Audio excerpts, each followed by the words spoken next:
Hello there, guys. Welcome back to Younes Talks Football. Welcome back to a brand new video. I hope all of you are doing well today in what is video number 1 of 2. Make sure you guys are here for later, where we get into the preview for Chelsea versus, as Miz would put it, Ken Shamrock.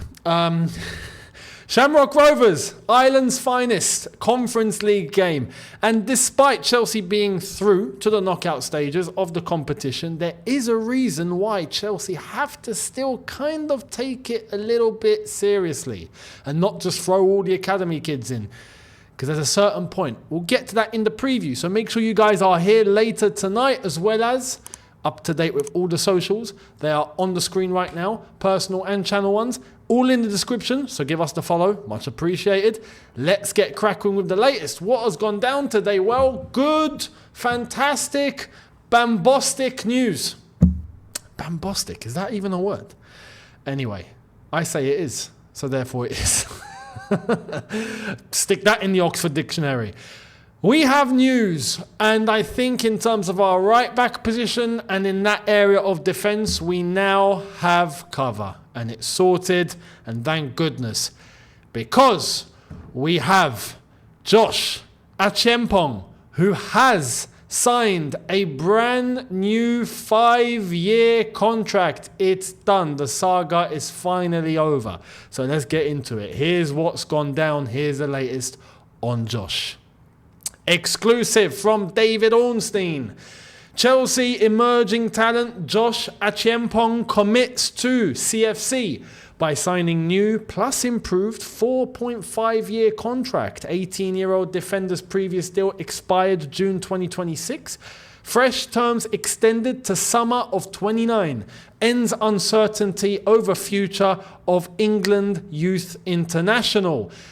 To add to this, Chelsea, with the confirmation earlier on, Josh Acheampong has signed a new contract until 2029. Congratulations on your new deal, Josh. As there he is with the paperwork and the shirt, of course. And we've got words from none other than Enzo Maresca. Enzo has been speaking about Josh Acheampong after the defender penned a new deal with the Blues, saying, I'm very, very happy with Josh. It has been quite clear. We had him in pre-season and I didn't know him personally, but within 2 or 3 days, he really impressed me. It's done. Now, I do have to put a disclaimer on this, right? We have to be real.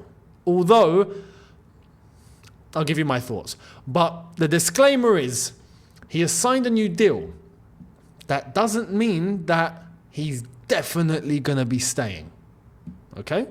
There is the possibility that a club could come swooping in if they're interested enough, but the only thing is now they would have to pay substantial money. You're going to have to pay up whoever's interested, which I don't think is going to happen. So now we get into my personal opinion. There's a reason why this was priority and it had to be done. And I think also why on Josh's side, they were maybe pushing the envelope a little bit because they understand just how in demand we are for a player of his position. Why? Because of Reece James and what has happened there. If we're talking realistically, in terms of that right back position, we only have Malo Gusto whilst Reece James is out. And we've had to resort to playing, for example, Disasi as a right back. You know, Caicedo as a right back to come inside. And that worked for the games that it was played, that it happened and Maresca turned to it. In the dynamic of tactically within those games, Caicedo playing that role was actually a big part of what won us those matches. But just if we're talking traditionally as right backs, well, Reece James when he's out, and we all have the massive question mark now on Reece James as to whether he can even get back to his previous self. I don't believe he can. That's my own opinion. We have Gusto. Well, now we have Josh. So now we're covered. Now we're covered, and I'm very, very happy. And I don't doubt Josh's will to stay at Chelsea. He's been at the club for ages. He goes amongst the same mould of all the players that have come through Cobham since the age of 8. You know what I mean? Josh has been part of that mould as well. future generation, but part of the mould that have been at Cobham for years.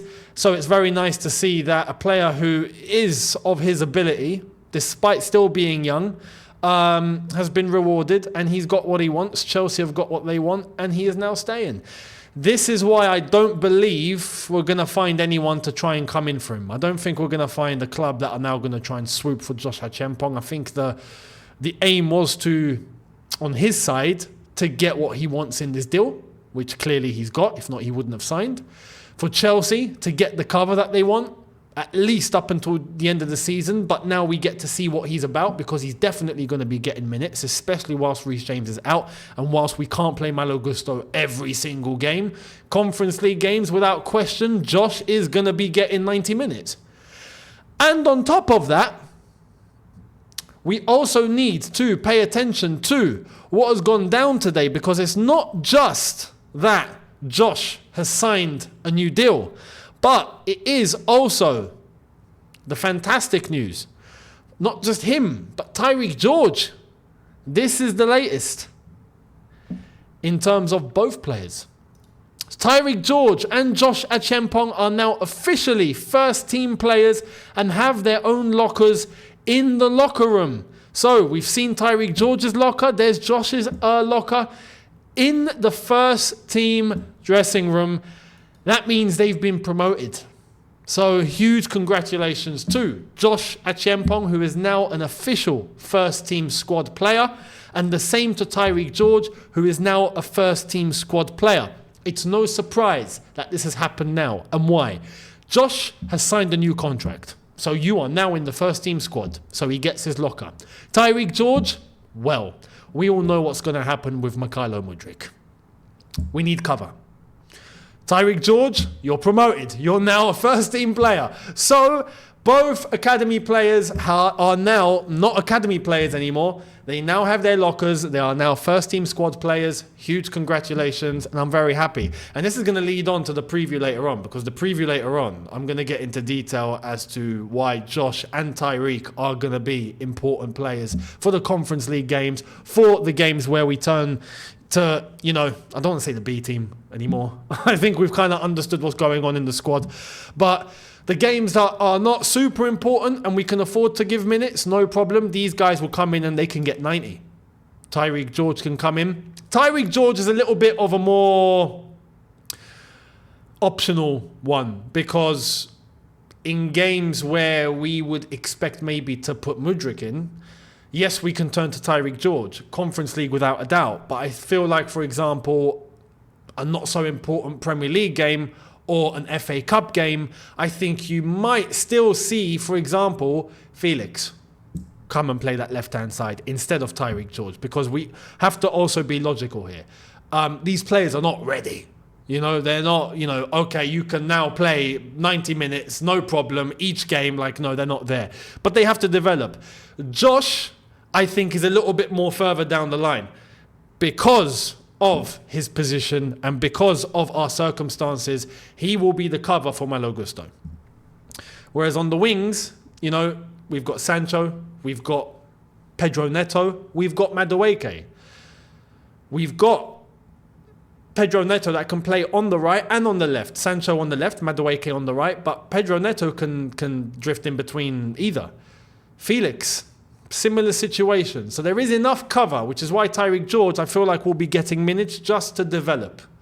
Whereas Josh, I feel like, will be a little bit more of a mainstay. So huge congrats to the both of them. I'm very, very happy for them, and it's good to see. And we'll get into the preview later as to how these players are going to be involved against Shamrock Rovers, because let's face it, they will. So again, huge congrats, and I'm very happy for them. Now, talking about Conference League, there's been a gesture by the football club in relation to the fans that travelled. So if you're a fan that travelled to Kazakhstan, you went all the way to Almaty to watch Astana versus Chelsea, well, if you've received it, then you would know. If you haven't, well, I've got news for you. So open your inbox is my message here, because this has happened. Enzo Maresca, alongside Paul Winstanley and Lawrence Stewart, have written a letter sent to every fan who travelled to Kazakhstan to thank them for their support. In a letter, Just like this one, where this supporter, named Mark, received his letter from the three of them, just thanking them for their dedication, their trip out to Kazakhstan, the fact that it was tough circumstances in terms of distance and in terms of temperature and in terms of money, and that the commitment hasn't been unnoticed, and just a huge thank you basically from Winstanley Stewart and Enzo Maresca, which is nice. And I know all of them got a keyring as well, which again, look, there is two sides to this. I'm going to be honest and fair, okay? It's nice to see this. Very nice to see this. It's a nice gesture that didn't have to be done. Okay, so that's very, very nice from the club, from these guys, from Winstanley Stewart and Enzo Maresca to recognise, right? And the little gift as well. I do know for a fact there will be some fans that will challenge this and say, it's nice, but, you know, it would be also nice to maybe bring back the subsidy that the club used to have for the away supporters to travel, for example, right? There used to be a subsidy that the club would put in place, therefore it deducts some of the costs for the away fans when they do travel. That was removed. So some fans will feel like, okay, thanks for the words, but we could also do with a little bit of help in these tough times, right? I hear that. And to be honest, if we go back to the previous ownership, Roman had that in place, right? You could argue, this is where we have to be fair as well, you could argue other clubs have removed their subsidies too. On a financial level, there's a lot of clubs that have removed it, right? There is also the point to make. I think Chelsea are a club that can afford to give subsidies out, at least on a level, right? If it means having to decrease it, cool, because finances are finances, and yeah, okay, I understand it. But to remove it completely, it would be nice if they could help the fans out that are travelling, especially the ones that travelled all the way to Kazakhstan, maybe deduct a little bit, you know, from their next ticket costs or whatever, right? To recognise, I get it. At the same time, there's no clubs that do this either, you know, which is why I am appreciating the letter that they've sent as well, because I don't see other clubs writing letters saying thanks for your support to come all the way out. Man United travelled to Astana a few years ago. Did they get letter of recognition? No, the fans didn't get anything. So on a baseline level, this is nice, right? And I appreciate it. And I think it's a good recognition from the club to the fans that did travel out. All I will say as well, for the dedication like this, I hope in future games that the club can make an effort to try and see what they can do to also help out the fans that did make the travel, because it's a long way in terms of finances, in terms of dedication, the temperatures out there, the distances. It was a lot. Matisse, who went out there, said on All You Can Eat Chelsea, which will be coming out today, that in terms of his cost, it cost him basically around the £600 mark to make the trip for basically a day, to go and come back and, you know, stay the night and watch the game. The cost of the game was 16 quid. The ticket cost was 16 quid for members, because there weren't going to be many fans that were traveling, so the prices were plummeted.